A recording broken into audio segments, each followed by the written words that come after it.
Why are some individuals so great at what they do?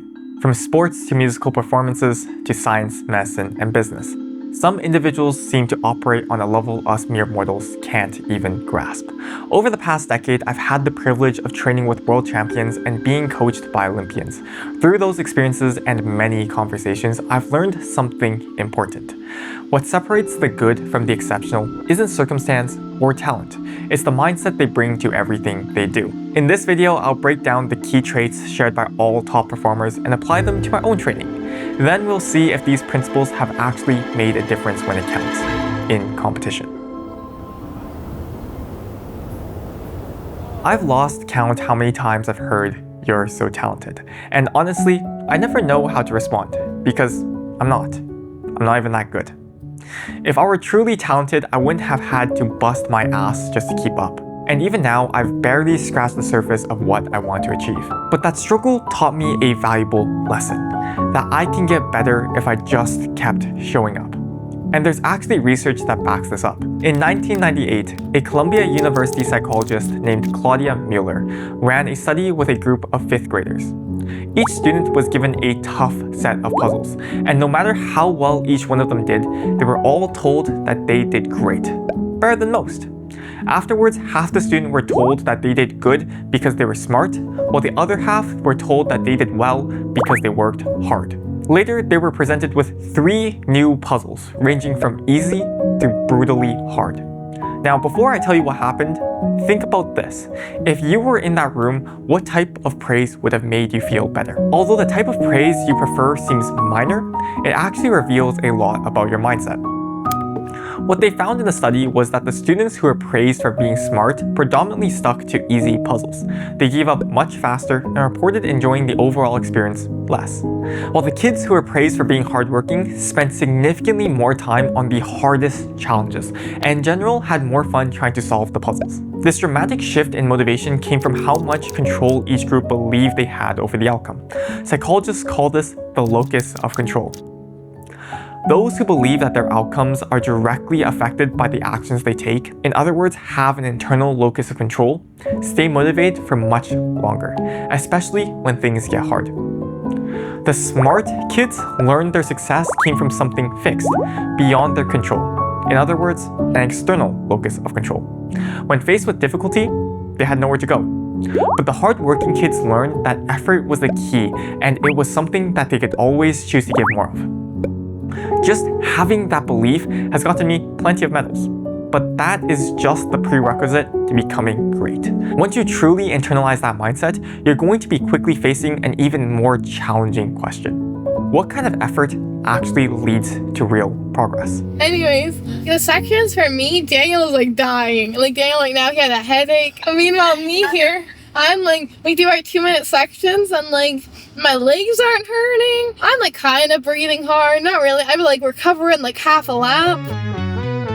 Many people assume the answer is simply to outwork the competition. The popular 10,000 hour rule suggests that if you put enough time, mastery will inevitably follow. The concept was made famous by Malcolm Gladwell's book, Outliers.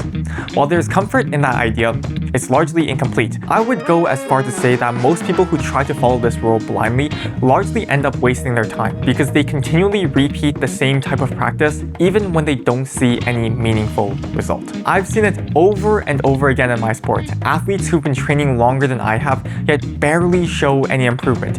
Yes, they are consistent, but they're not deliberate. I know this because I've been guilty of it myself. I went through the motions, doing the same routines day after day without stopping and reflecting on what was actually working and what wasn't. And most importantly, what needed to be changed. At the highest level, everyone is driven. Everyone is capable. But not everyone is intentional. The real difference isn't how much time you spend training. It's how much time you spend reflecting and making intentional adjustments. And this concept doesn't just apply to sports. I've experienced the same pattern in other parts of my life as well, especially on YouTube. I used to think consistency alone would be enough. I'd upload regularly, put in the hours, and wait for growth. But my channel never grew. It was frustrating until I realized I wasn't being thoughtful about what I was doing. Once I shifted from posting to actually reflecting, from treating it like a grind to treating it like a craft, I finally started seeing some progress. That is the kind of mindset shift that changes everything. In most areas of life, feedback isn't as immediate or as obvious as it is on YouTube, but the principle still holds. The kind of practice that leads to greatness is focused, intentional, and mentally demanding. And if you're serious about reaching that next level, there will be a day when you'll need someone to guide you through it, a mentor, a coach, or someone who's already walked the path that you're trying to take. Eventually, you might even outgrow them. But before that can happen, you'll need to find someone who can help steer you in the right direction. Are you less stressed? Yeah.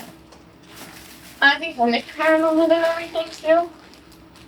No, I liked his mindset about it. How he was like, yeah, our priority is just to get you healed For the competition. because your cardio is not going to be that much worse than what you left it off as. Yeah. Which is true. Now we just have to get our brains prepared.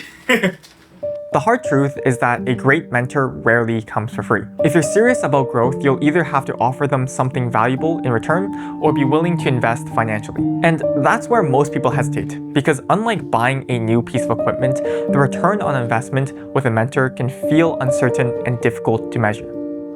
But the right mentor doesn't just teach you, they help channel all your energy into the right direction, potentially cutting years off your learning curve and preventing you from straying too far from the right direction. Still, it's not always easy. When you're just starting out, it's hard to tell whether or not someone is actually qualified or if they're just selling you a dream. And when you've made progress, it can be just as hard to know when it's time to move on to your next mentor because you've outgrown your current one. Over the years, I've been lucky to find mentors who've helped me grow. And along the way, I've learned that being experienced or accomplished doesn't automatically make someone a great mentor. A great mentor is someone who can take a complex skill and break them down into simple, learnable steps. Someone who understands where you are and knows exactly how to get you one level higher. That's the real difference between a novice and an expert. An expert doesn't just know more. They recognize patterns. They've spent years getting feedback on their decisions, learning what works and what doesn't. That feedback loop is what refines their judgment. And that feedback is more important than most people realize. Because without proper feedback, even the so-called experts are no better than the average person. Just look at pundits. So what do you do when mentorship is essential but access is limited? That is the question that I keep coming back to this season. Because the reality is, I've never had the money and only up until recently had the connections to work with top level coaches. So I've had to find other ways to get feedback. Books, videos, conversations, trial and error. It's not perfect, but if you're intentional, you can still make real progress.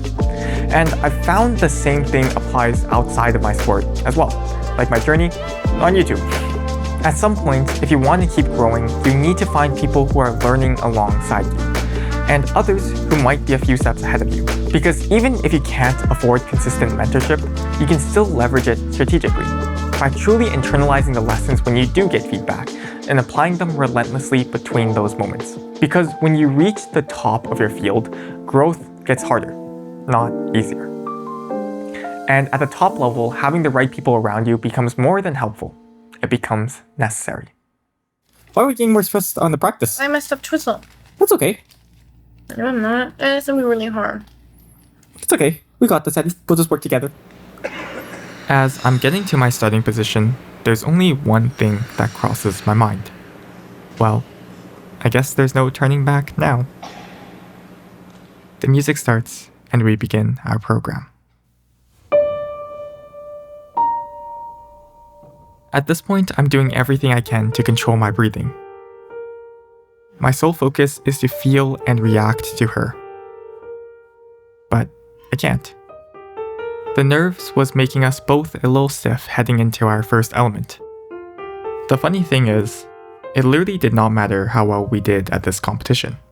The results wouldn't qualify us for anything or help us get any funding, but the atmosphere alone was enough to tip us over the edge. Neither of us slept very much the night before. Addie spent most of it. Well, I lay there, unable to properly shut off. Luckily, our training up until this point was consistent enough that even though we weren't at our best, we were still able to perform relatively well.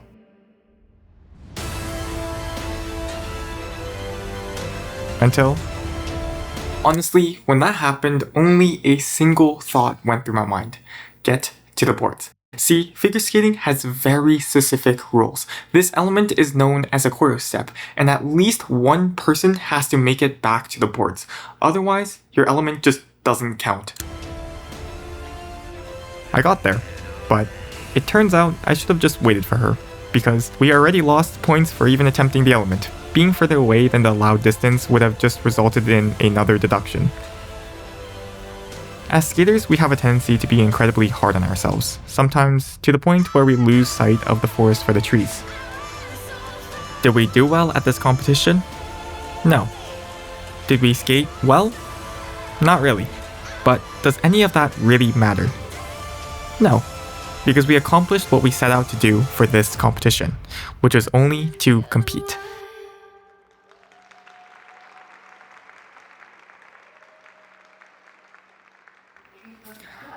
We ended up placing 4th out of 6 teams, but I've learned so much in the process, and overall, my time spent training has been so eye-opening, and I'm just grateful to have had the opportunity.